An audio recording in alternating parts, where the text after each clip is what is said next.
हरे Krishna friend, देखिए आज मैं नींबू का अचार डाल रही हूँ। मैंने यहाँ पे नींबू को 4 फाँकों में काट लिया था और यहाँ पे कुछ नींबू रखे हैं, इनको भी मैंने काट लिया था। काटने के बाद मैंने इसके 4 फाँक करे। देखिए किस तरह से मैं बताती हूँ किस तरह से मैंने किसी नींबू को काटा था। पहले मैंने नींबू को अच्छी तरह से धो लिया था, धूप में अच्छे से सुखा दिया था।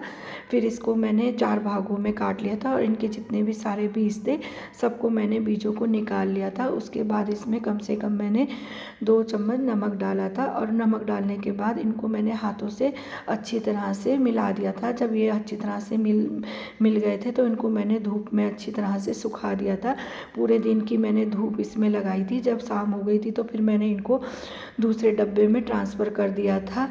यहाँ पे देखिए इस प्लास्टिक के डब्बे में मैंने जितने भी सारे नींबू थे सबको नींबू को डाल दिया था। अब मैं इस नींबू को इसी में रखूँगी और इसी में इसका अचार मैं बनाऊँगी इस डिब्बे को, और रोज़ धूप लगाऊंगी। और जो मैंने धनिया और साबुत मिर्चों को धूप में सुखाया था उसको भी आज मैं पीस रही हूँ। थोड़ा थोड़ा करके देखिए मैं धनिया को भी पीस लूँगी और यहाँ पे साबुत मिर्च भी मैंने सुखाई थी उसको भी मैं थोड़ा सा पीस लूँगी।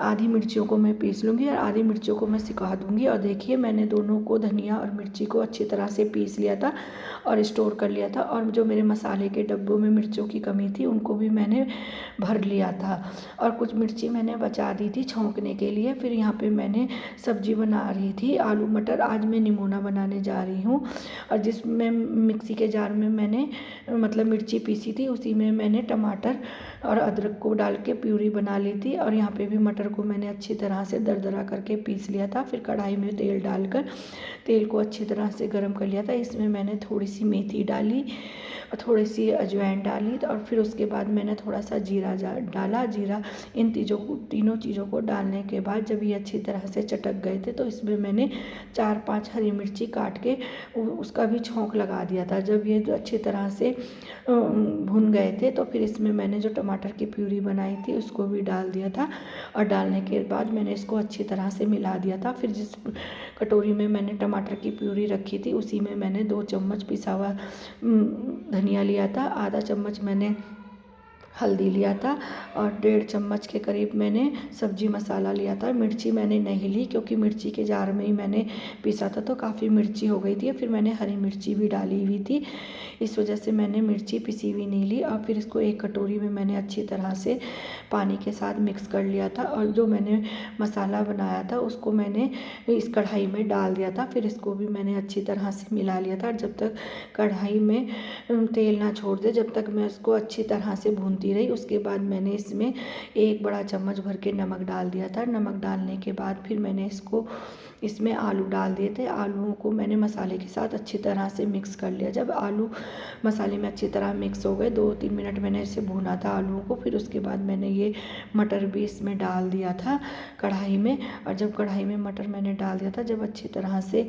ये भी मिक्स हो जाएंगे तो इनको भी मैं तीनों चीज़ों को अच्छी तरह से मिक्स कर लूँगी। और कम से कम मैंने इसको 4 से 5 मिनट तक बहुत अच्छी तरह से इसे भून लिया था मसाले के साथ। इसको मसाले के साथ अच्छी तरह से 4-5 मिनट चलाना चाहिए, मतलब भूनना चाहिए तो अच्छा स्वाद आता है निमोना की सब्ज़ी में। फिर यहाँ पे ये भी आ गए थे अपने काम से तो मैंने सही टाइम पे खाना बना लिया था। तो फिर यहाँ पे निमोना की सब्ज़ी में उबाल आ गया था तो मैंने इसको और अच्छी तरह से पकाया। साथ में मैंने चावल भी रख दिए थे क्योंकि ये खाने के लिए आ गए थे। और यहाँ पे देखिए मेरी सब्ज़ी बन गई है। सब्ज़ी बहुत अच्छी सब्ज़ी बनी थी और जब से चावल भी मेरे बन गए थे तो फिर मैंने भोग लगवा दिया था। यहाँ पे माही देखिए जगन्नाथ जी को और गोपाल जी को भोग लगा रही है।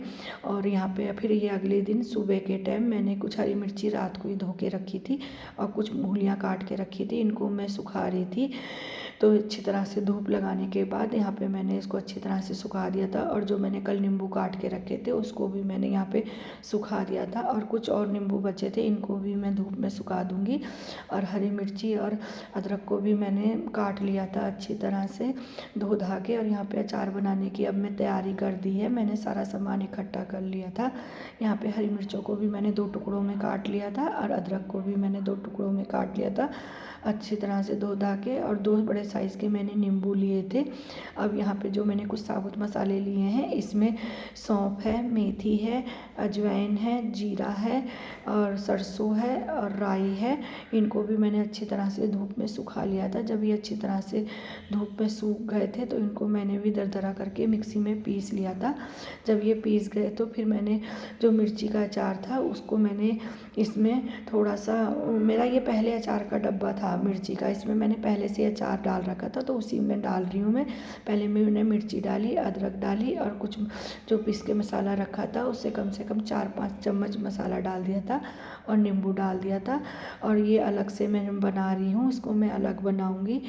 इसमें मैंने देखिए मिर्ची ली है, अदरक लिया है, नमक लिया है और जो पीस के मसाला रखा था उसको भी मैंने ले लिया है और इसमें नींबू निचोड़ दूँगी और अच्छी तरह से मिक्स कर लूँगी। जब तक मिर्ची और अदरक में मसाला मिक्स नहीं हो जाएगा तब तक इसको मैं अच्छी तरह से मिला दूँगी। फिर एक डब्बे में इसको भर के रख लूँगी और जब ये अच्छे डब्बे में हो जाएगा तो एक नींबू और मैं ऊपर से डाल दूँगी। और मैंने इस डब्बे में मिर्ची का अचार डाल दिया है। और यहाँ पे मैंने पहले से जो मूली का अचार डाला था उसमें थोड़ी सी मूली और सुखाई थी, मैंने वो भी डाल दिया है और अच्छी तरह से मैंने इसको हिला दिया है और हमारा ये मूली का अचार तैयार हो गया है। यहाँ पे देखिए ये छोटा सा बच्चा आया था, यहाँ पे ये अपनी रिमोट वाली गाड़ी लाया था। तो रिएक्शन जो है इसके रिमोट वाली गाड़ी से बहुत डर रहा था। जब इसके पास ये गाड़ी जा रही थी तो ये भौंक रहा था, पता नहीं क्या चीज़ सोच रहा था। ले जाइए इसके पास, ले जाइए। काफ़ी डर रहा था और बहुत जोर से यहाँ पर, और हाँ, ये बार बार इसको डरा रही थी।